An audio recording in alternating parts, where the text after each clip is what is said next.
Bonjour à tous, j'espère que vous allez bien. Bienvenue dans cette nouvelle vidéo de lecture où nous allons achever la Reine des Neiges que nous avons commencé en début de semaine. Et nous allons donc aujourd'hui faire la lecture de la 7e histoire qui s'intitule Le Palais de la Reine des Neiges. Enfin, nous y arrivons. Les murailles du château étaient faites de neige amassée par les vents, qui y avaient ensuite percé des portes et des fenêtres. Il y avait plus d'une centaine de salles immenses. La plus grande avait une longueur de plusieurs milles. Elles étaient éclairées par les feux de l'aurore boréale. Tout y brillait et scintillait. Mais quel vide et quel froid! Jamais il ne se donnait de fête dans cette royale demeure.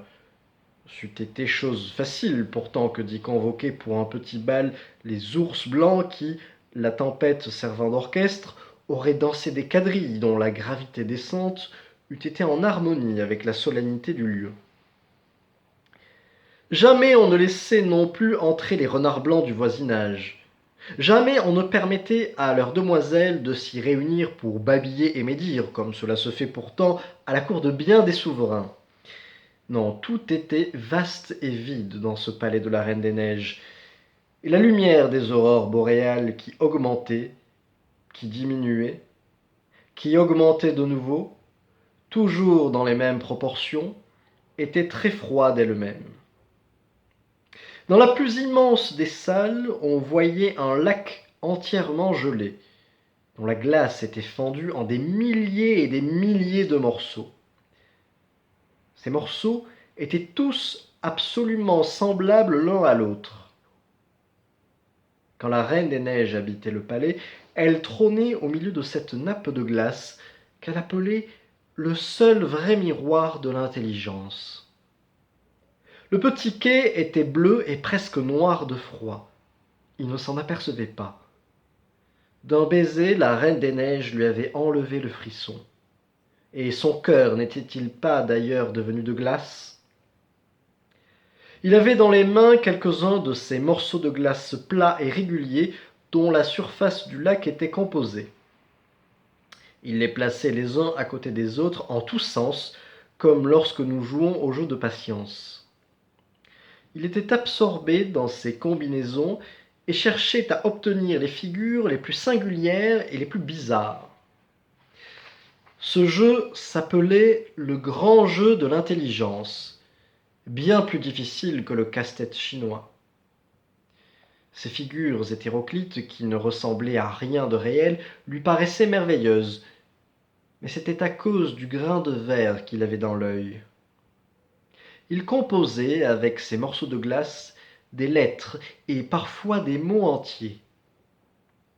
Il cherchait en ce moment à composer le mot éternité.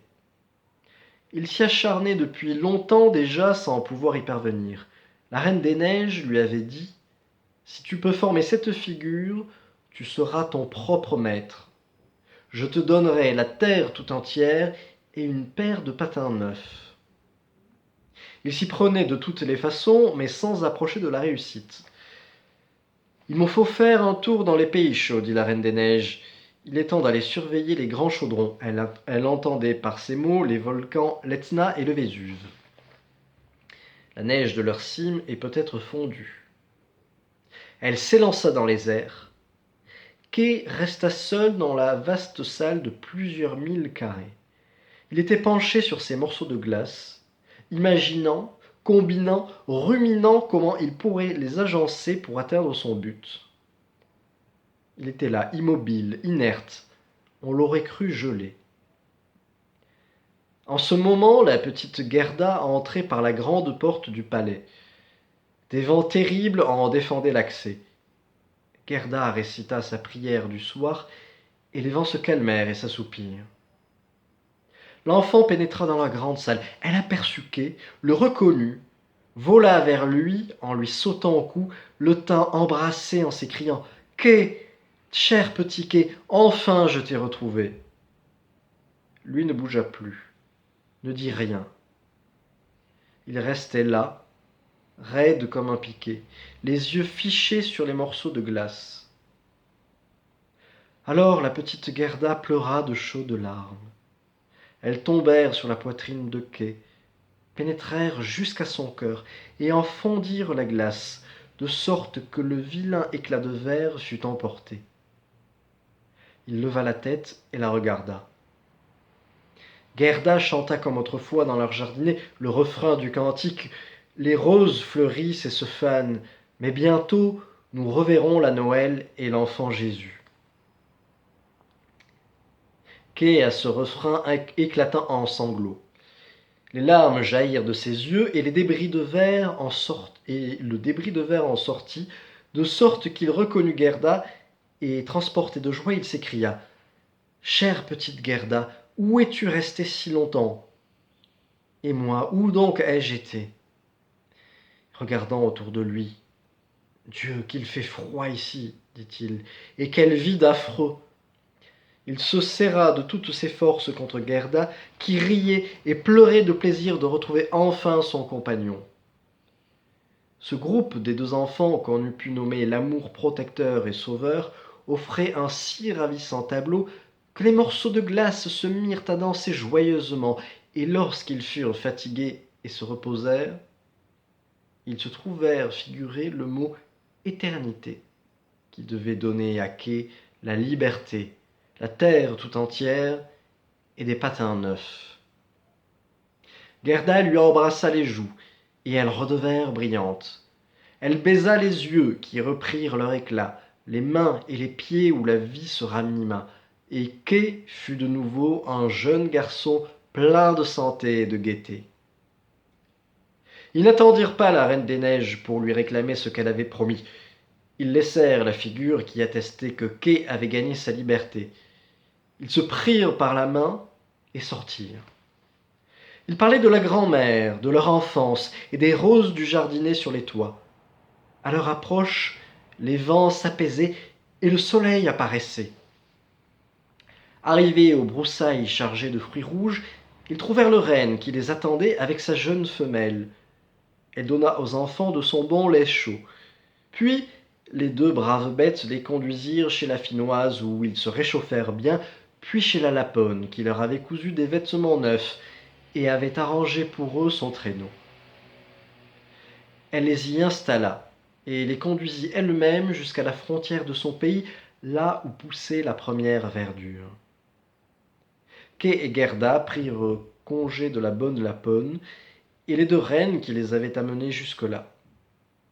Et des deux reines, pardon, excusez-moi, et des deux reines qui les avaient amenés jusque-là. Les arbres avaient des bourgeons verts, les oiseaux commençaient à gazouiller.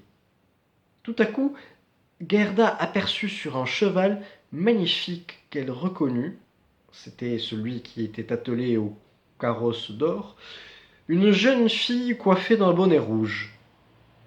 Dans les fentes de la selle étaient des pistolets. C'était la petite brigande. Elle en avait eu assez de la vie de la forêt. Elle était partie pour le nord avec le projet, si elle ne s'y plaisait pas, de visiter les autres contrées de l'univers. Elle reconnut aussitôt Gerda, qui aussitôt la reconnut. « Tu es un joli vagabond, dit à Kay la petite brigande. Je te demande un peu si tu mérites qu'on court à cause de toi jusqu'au bout de la terre. » Gerda lui caressa les joues et pour détourner la conversation demanda ce qu'étaient devenus le prince et la princesse.